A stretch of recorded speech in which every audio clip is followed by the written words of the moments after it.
So welcome back to the James Wingfield Racing channel. Tonight I've got another video for you guys, and this time it's still sim based. Unfortunately, I've had a couple of my real world test days cancelled through the COVID protocols that are currently going on here in the UK, but they're definitely starting to unlock, and I'm now got finally a confirmed date in 2 weeks time, so we should be out pretty soon.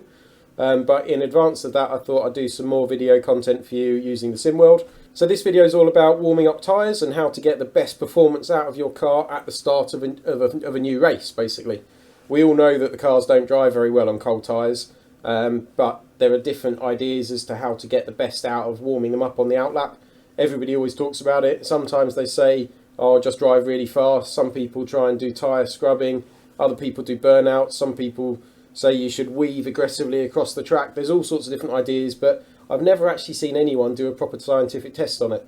So obviously the way I like to work is using data and proving all of the theories that people like to talk about. The one I've heard most people say recently is just drive quickly on the outlap and be done with it, which kind of makes sense, but it's also sort of an easy answer. So I thought I'd put some data behind it and jump in and do several sessions in iRacing, do a single lap and actually measure the tyre temperatures after that lap. Let's see what we find out. Hopefully it'll be really interesting. I can't wait to find out, and I hope it's interesting for you guys too.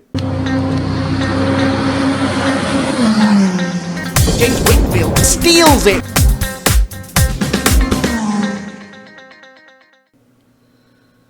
Okay, so you can see here I've loaded up Suzuka circuit. I'm actually in a Formula 3 car, so for this test I'm going to be running in this car. It's quite a long lap, but it should give us a couple of minutes to get the tyres up to temperature.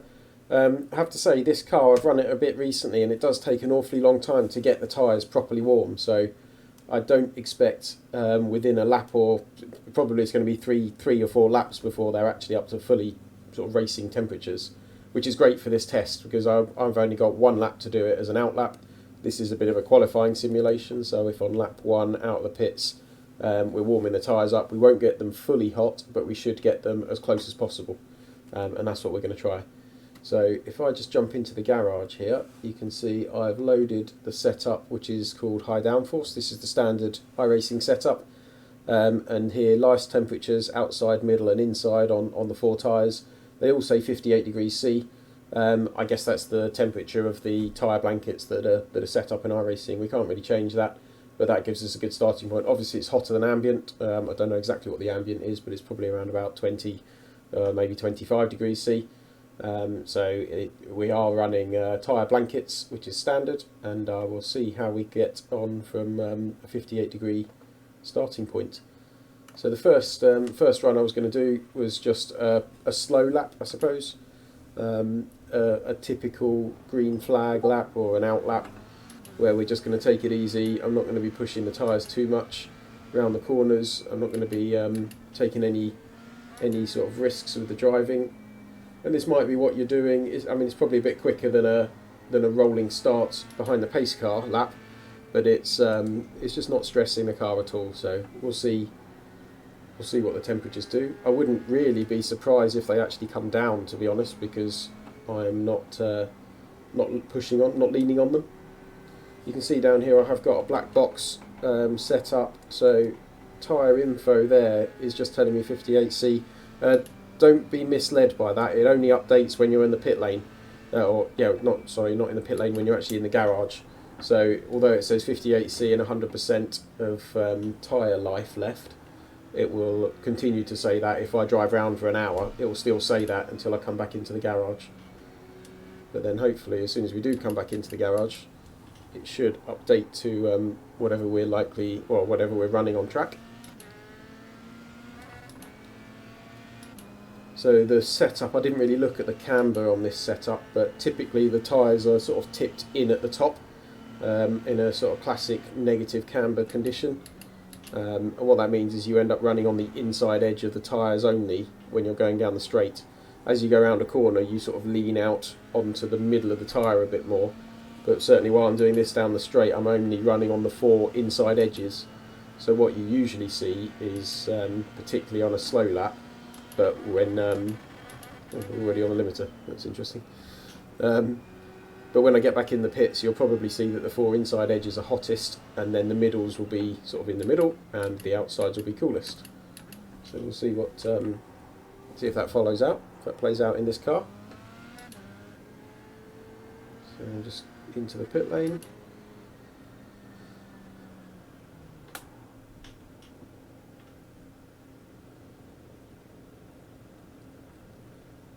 So the fact that the rev limiter kicked in so early might get a bit annoying on a hot lap, but for what we're doing now it doesn't really matter.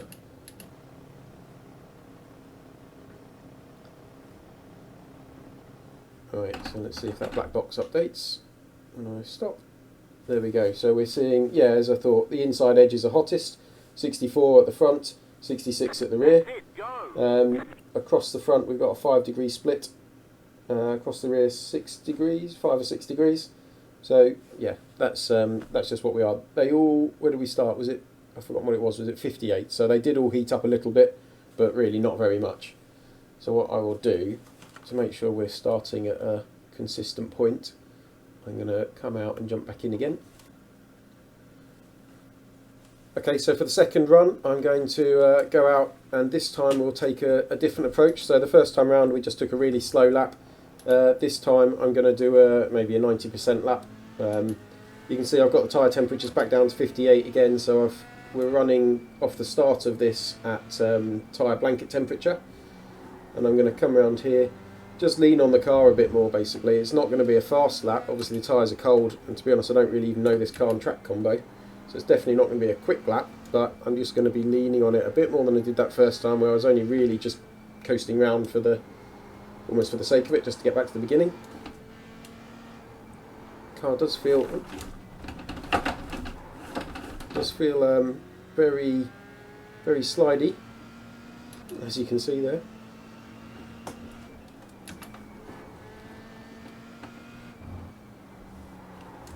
So as we come around here, in fact already I'm feeling that the tyres are a bit better than they were at the beginning of the lap. Can lean on the brakes a little bit. Certainly those early curves through the chicanes there at the beginning of this Suzuka lap, the back end was all over the place and it feels a lot more stable. I'm sure I have driven the car a bit at other tracks and it certainly feels a lot more planted than this once it's up to temperature, so I'm sure there's still plenty more to come.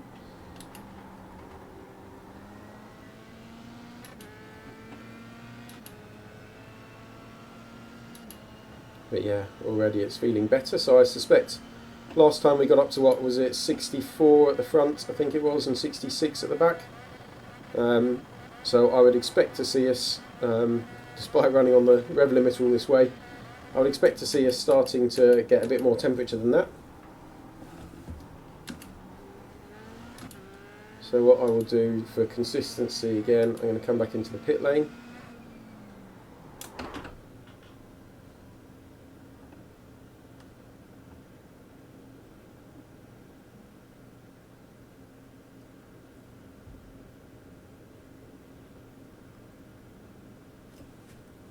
And again we've got the black box loaded down there, so hopefully as I stop we should see what temperature the tyres are up to. There we go, so 70 and 70, well, between 70 and 74 this time. All clear, punch it. What are we seeing? We're seeing a little bit more on the inside still, which is normal. I'm not up to full racing speed, and it's quite common to see a hotter inside edge anyway, especially because the last part of this lap is a long straight really, with just one chicane at the end. So comparing it to the slow lap which we did, we are what, about 6 or 7 degrees hotter at the front, and similar at the back. Considering we started at 58, that's quite a big step. So we probably put almost twice as much heat into the tyres all round by driving that 90% lap. I didn't really look at what the lap time was.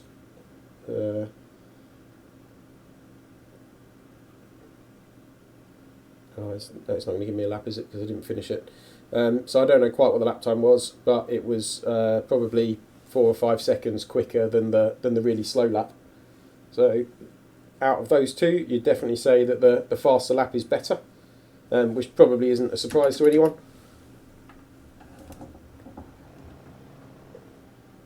I'm just going to pull out and stop. So jump back to the pits. Right, so third lap now. I should be back down to tyre temperatures by just stopping and coming back in again. I'll clear that set, and anything else, the black box should go back to 58 degrees. So this time around, what should we try? There are some tricks that you see on the TV if you're watching real world races, and that I employ myself when I'm racing my Caterham, which the simple one, I guess, is just weaving down the straight. So I'm going to try a go of doing that instead. So this time around, obviously I'm going to be driving a bit slower again because I'm not going to be driving flat out down the straight, so I'm going to be weaving. The advantage with that, I suppose, is the lap time is a bit longer, so I actually spend longer doing it rather than just driving really fast. But the disadvantage is that by having lower car speed, especially in a downforce car like this Formula 3, I'm going to end up putting less load into the tyres overall. So what we might find, it'll be interesting to see what this tells us, I guess. I need to keep it, I'm going to try and do sort of a 90% lap time again in terms of leaning on the car through the corners, but instead of just driving down the straights, I'm just going to be weaving. Nothing particularly more than just weaving. I'm not going to get into the braking and accelerating excessively, which is also what you can do, but I'll save that for another run. So this track layout obviously lends itself to weaving through this first bit because that's basically the layout in it anyway. But even down here I'm going to try and put a bit of a curve into that straight.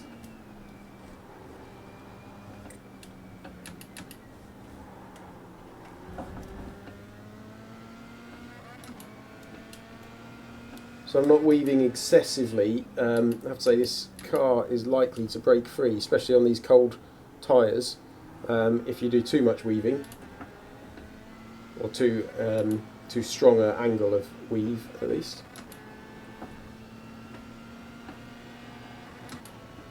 But it'll be interesting. So I'm driving slower this time, but I'm keeping the tyres loaded a bit more even down the straights. And bearing in mind that the number we see at the end is the last tyre temperature, it's going to be this last straight here which probably dominates. Which is something to consider because it might mean that this gives a high reading for weaving just because I'm doing down this straight, whereas actually at the point that I was going onto the straight it may have been lower. So we might be getting a slightly false reading because of the layout of the track here.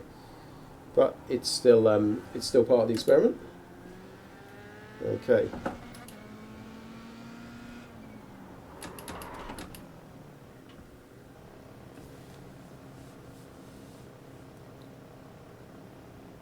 This relatively long pit lane is obviously going to be sort of evening out the tyres, which is probably a good thing. I don't know quite how the tyre model works in iRacing, but like a little lock-up there coming into the pits would in reality put a hot spot on the tyre, and this is going to give it time to just even out.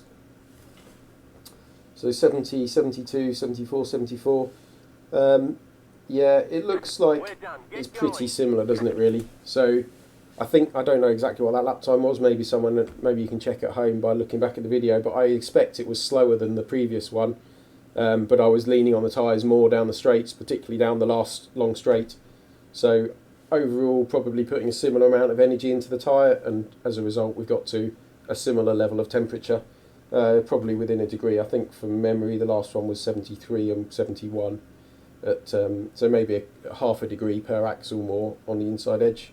There's nothing really in it though, is it? So I would say that weaving, it wasn't particularly excessive, but it was definitely adding a risk of spinning, and it was taking a lot of my mind away from just driving the car and getting settled, and it hasn't really gained me anything. So I would say if you're doing it as certainly like a lone qualifying lap, where you're just trying to come out, you're on your own, there's no cars around you, driving at 90% is as good as driving a bit slower and weaving. Obviously if you're doing it behind a pace car at the start of a race, weaving across the track like that, you're quite likely to end up causing or being in an incident with cars alongside and around you. So overall, doesn't look like it's that helpful, at least in iRacing. So we tried a slow lap, we've tried a faster lap, and now we've tried a weaving lap. What I'm going to do this time is I'm going to start scrubbing the tyres a lot more. So again, something that you see, I think you see it in Formula 1 to some extent. I have to say I see it a lot more at club racing level that I do myself, where people basically lock the front axle over and scrub the front tyres. So instead of just turning normally, I'm going to turn like that, and you can hear them scraping, and you can do it both directions. So what I'm probably doing here is I'm going to be loading the fronts, and on the outside tyre I'm going to be scrubbing that inside edge. On the inside tyre I might even be getting some of the temperature over to the outside edge because of the camber angle. I'm probably not just running on the inside edge of those fronts. So what I'm expecting here is to see that the fronts are hotter, maybe all round, but certainly the inside edges. But in doing that, I'm actually probably not working the rear very hard at all, because I'm having to take slower corner speeds purely because the car can't handle those speeds with this extreme front axle steering lock. You can see I'm having to really slow down through the corners, and as a result I may not be getting the rears up to temperature. What you can do, although I have to say it's quite hard to do, particularly in iRacing with a very slippery cold tyre model, what you can do is get the rears spinning a little bit on the exits, and if you've got a car that's really nicely balanced, you can almost make it dance, so you're scrubbing the fronts, and then as you turn the other way you can boot the throttle and get the back sliding, and that I guess would start wearing the rear tyres a bit more. So at this high speed it's a bit harder to do without a really long corner, so I can get a bit going in there.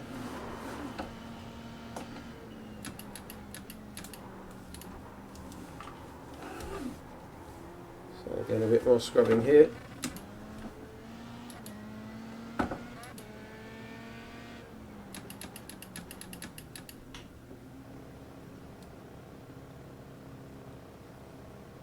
So again, probably a quicker end to the lap, but certainly the early part of that lap felt quite slow because I was just waiting on the front axle to work, and I'm clearly deliberately over angling those front tyres. So let's see if we have heated those fronts up more than the rears this time. Yeah, so we have indeed. So usually we were seeing the rears a few degrees hotter. All clear. Now we've got the fronts up to 75, 78 across there. In fact, the middle and the insides of the front tyres are about the same. At the back we're at 71, so slightly lower, not too far off at the back actually. That's definitely a useful trick by the looks of it if you're trying to just warm up the front tyres as opposed to the rear tyres. So maybe your setup means that you end up being a bit understeery early in the race or in the session, in the qualifying lap. So if you want to boost the front tyres, scrub them over, and it definitely seems to like doing that. So partial success there at least. Okay, so this time around you can see we're back down to 58 degrees, so we've tried the weaving, we've tried sort of a normal, relatively high speed lap. This time I'm going to do something that is very common, is riding the brakes. So I'm going to put a big stop in the car there, I'm going to accelerate up again, and I'm going to kind of use the accelerating and braking as a means of putting load into the tyres and therefore hopefully heat into the tyres. So this is something that might work. It might actually be more effective with a car without downforce, interestingly, because my car speed is going to stay low, where the previous sort of 90% laps I actually had quite high cornering speed. That's going to be putting a lot of load into the tyres using these wings. The car creates a lot of downforce, so the load on the tyres increases with speed. Maybe in something like an MX-5 or one of the cars that doesn't have downforce generated, this would be a good way of putting load into the tyres without losing that speed element. But for consistency, I guess I'm going to stick with the Formula 3 for this test, so we'll do it in this one.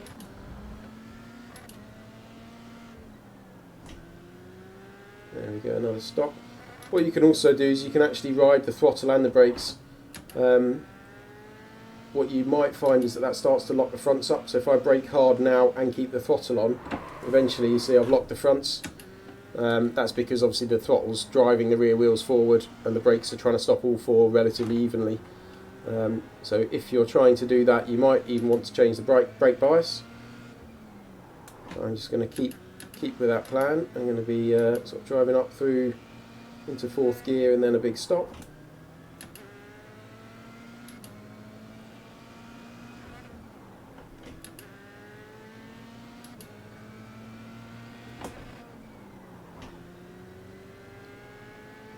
What do I think this one's going to do? I guess I'm not sure, that's the point of doing the tests, but I would imagine that in the Formula 3 the downforce load is really quite high, so if anything I'm probably expecting this to be worse.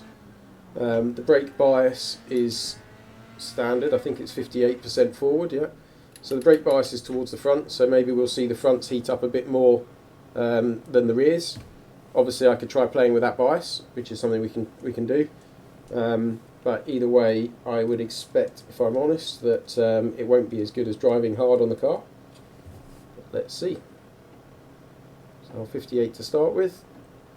We'll come in. Yeah, okay, so it's sort of 65 all round.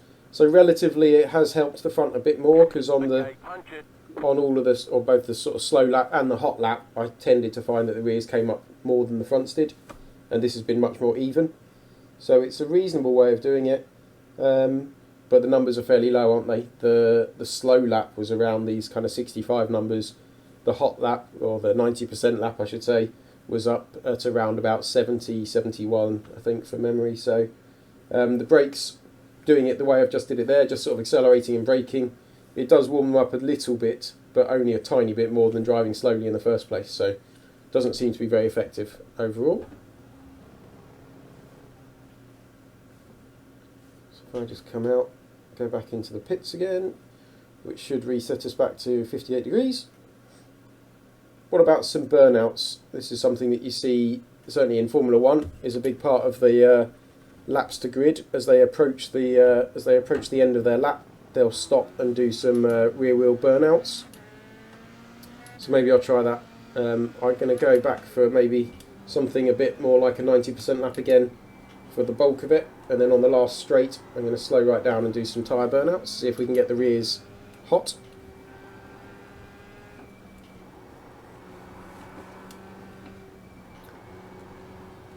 So we saw that scrubbing the fronts is helpful as well, didn't we? So maybe a little bit of front scrubbing, but I don't want to play that off too much against generating load through high speed.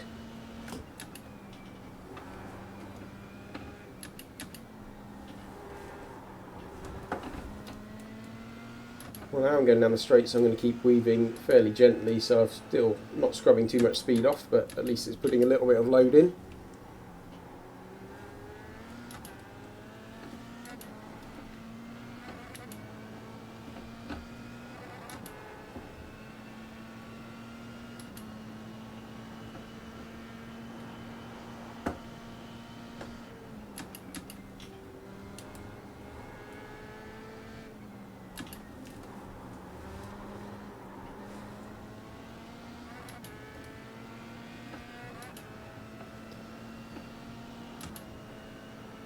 So where should we do it? I think I'll go around 130R, and then maybe after 130R we'll do a couple of burnouts and another one after the chicane. So we'll do a fairly big stop.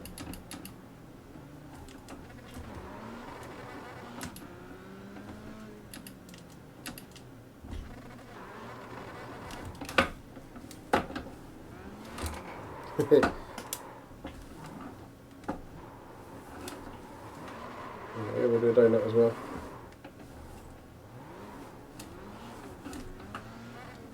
I can feel actually from the grip that the rear tyres are giving me, they're actually overheated temporarily there.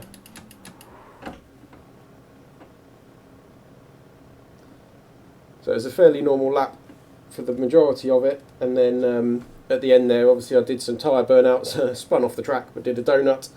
Came back on. So what I'm expecting to see this time around is the fronts are probably similar to the high speed lap, maybe slightly less because of the messing about at the end, but the rears hopefully will be hot, and that's exactly what we are seeing. Look, so that's actually really effective there at getting the rears up. 81 degrees on the inside, the fronts are still at 71, so as outlaps go, obviously it was a slow, poor outlap because I spun and I was messing about. But in terms of preparing the tyres, it looks like that's actually not a bad shout. One thing that I don't actually know is what the running temperature is for these tyres, so maybe what I should do is a 4 or 5 lap run to see how high they actually come and make sure that 81 isn't too hot. I suspect it's not. And you can see the tyre wear, even in that one lap I've taken 3% out of the rears by spinning them so much. Interesting nonetheless. Let's go out. Okay, so let's try another stint. It seems that the high speed laps are good all round, but scrubbing the fronts definitely works better for the front axle. And obviously burning out the rear tyres, doing burnouts does heat up the rear tyres. So what I'm going to try is a lap where I'm getting temperature into the fronts all the way around the lap by scrubbing, and then try and balance it up towards the end of the lap by doing some burnouts on the rear tyres. See if we can actually exceed our sort of baseline position, if you like, of just driving quickly for the outlap. Oops. Bit too much there.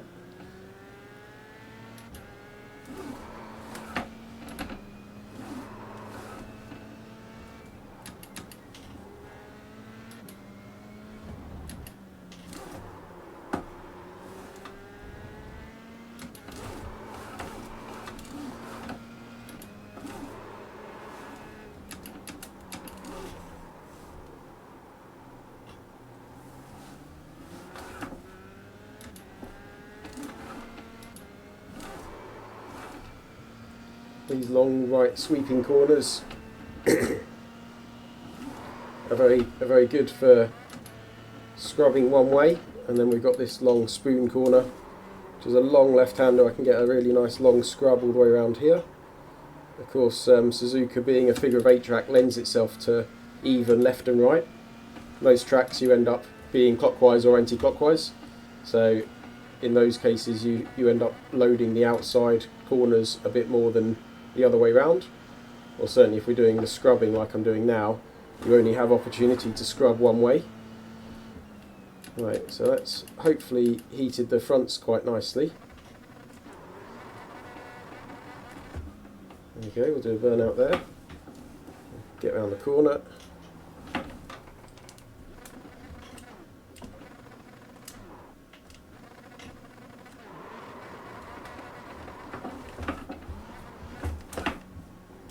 So bigger burnout there. So good job of speed limiters, well, there's no pit lane speeding fines today because I've probably got them in most of my entries. So what we're going to find this time, well, hopefully the fronts got heated up excessively through most of the lap by the scrubbing, certainly on the inside edges, and then at the end of the lap the burnouts maybe brought the rears up to meet them.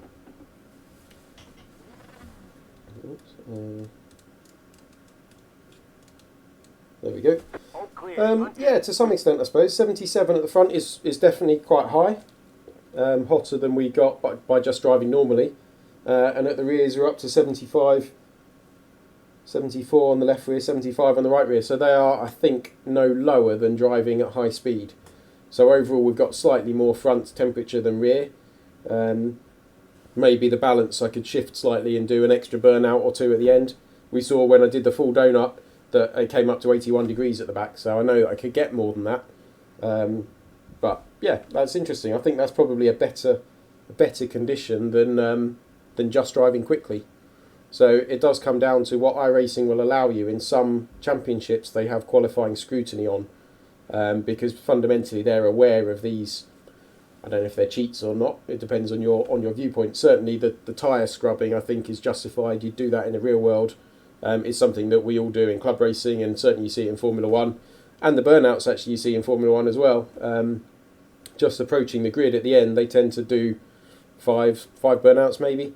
So I don't really see it as cheating. I can see the point of view that it doesn't look very professional on screen if it's excessive, and certainly if you end up doing full donuts or actually driving off track either deliberately or accidentally. So I can see their viewpoints, but in my eyes, if it's buying you an advantage, then I think we should do it. It doesn't seem particularly unrealistic or unfair. So I would say that the end result is suggesting that we should be scrubbing tyres on the fronts all the way around the lap, and then doing burnouts at the end of the lap. So I don't know about you, but I found that really interesting. There's lots of different options there we tried. We tried driving slowly, which perhaps predictably didn't give us very good results. Driving slowly means you just stay with cold tyres. Nobody expected anything otherwise, I don't think, so we'll rule that one straight out. The one that everybody says is just drive quickly on the outlap. It makes sense. It's relatively easy to do. Obviously, you can take on a level of risk depending on how hard you push. And it was pretty effective. It gave us some of the better end of the results. But if you're really into getting the last sort of extra few percent out of everything, then we found an even better way there, didn't we, of scrubbing the front tyres, and it really builds up the front tyre temperatures quite nicely. But when we stopped and started doing burnouts, the rears really got heated up a lot, so you can easily counteract the high front temperatures by doing burnouts at the end of the lap and really bringing up the rear temperatures as well. All this kind of stuff, it depends on your particular sessions. If you're in a normal, fairly unlocked official series maybe, such as the Formula 3, you'll have closed qualifying, I should say, which means you get your own individual outlap with nobody around you, nobody else on track. You can pretty much do as you like to get your car prepared for that qualifying lap, and then you put in the best lap you can. You get 2 chances of that lap, and usually, certainly in the Formula 3 car, the tyres aren't very warm for even the second lap. In a race, you'll find that you get quicker over 3, 4, 5 laps usually. So if you can get your tyres up to temperature quicker, it will give you a massive advantage in qualifying. So all these kind of tricks that we're looking at, that's exactly where I think they play out best, because you can use the whole track, you can drive in an unusual way. Certainly stopping to do burnouts in the middle of the track, you can't do it in a race environment. I would say in the real world you can't usually do it. You can do it to some extent, just approaching the grid. You get the opportunity to stop and bring the tyre temperature up in the same way. And you see it all in Formula 1. All those drivers obviously do the same kind of thing, where they'll drive through the lap. They don't drive that fast round the outlap because they're not really allowed to drive that quickly. There's still other things going on around them. But you'll see they do scrub the front tyres. They overlock the front axle and scrub the front tyres, and then they bring up the rear temperatures at the end with burnouts. They've got a lot more data on board and live temperature measurements, so they can judge it a bit more evenly to bring the fronts and rears up both at the same time. We're a bit blind to that in iRacing, unfortunately, or very blind to that in iRacing. So we just have to make sure with sort of pre-event preparation and practice that we know if our typical outlap with scrubbing the front tyres is going to bring them up. We saw in that video maybe 77 degrees. Then I know how many burnouts I need to do. I tried 2 different versions there, and then when I did the full donut, they were a bit too hot at 81. When I did just a couple of burnouts, they were actually a bit low. I think it was 70, low 70s, I can't remember exactly. But maybe an extra couple of burnouts on top of that would get us a really nice balancing point. So going into qualifying, I would definitely recommend driving as quickly as you can, but scrubbing the front tyres, and that's a priority over driving fast. And then at the end of the lap, burn out on the rear to bring the rears up to temperature. When it comes to something like a pace car lap, if you're doing a rolling start, obviously you can't be as extreme. You might get away with a little bit of burnout or a little bit of... You can probably do the front scrubbing, but you have to be aware that if you are front scrubbing and you're not going to get the burnouts in, you might end up with a tyre temperature offset and the fronts will be a bit higher than the rears, so maybe the car handling will be slightly off for the first lap or 2. But then try it. It might still be better that you've got your fronts working at least, and then the rears come up through the race. But there's a couple of things there for you guys to try. Hope you found it interesting. I've certainly gained a bit of knowledge out of that, and I know what I'm going to be doing for the next F3 races that I'm in. So yeah, good luck trying it out. Let me know how you find it. Let me know how you get on with it. Please message me with anything you want me to cover next, and I will look at putting a few more videos together. I think I've got some great new car stickers for my race car. I've got all my championship decals are here now, and I've got my own decals as well, my own sponsored stickers. So all of those are going to go on the car, and we are all set then for getting out on track. I will be out at Bedford in a couple of weeks, so try and put a video together for that one as well. But thanks for watching, hope you enjoyed it. Cheers guys, make sure you like and subscribe to the video, and I will see you soon. Thanks, bye.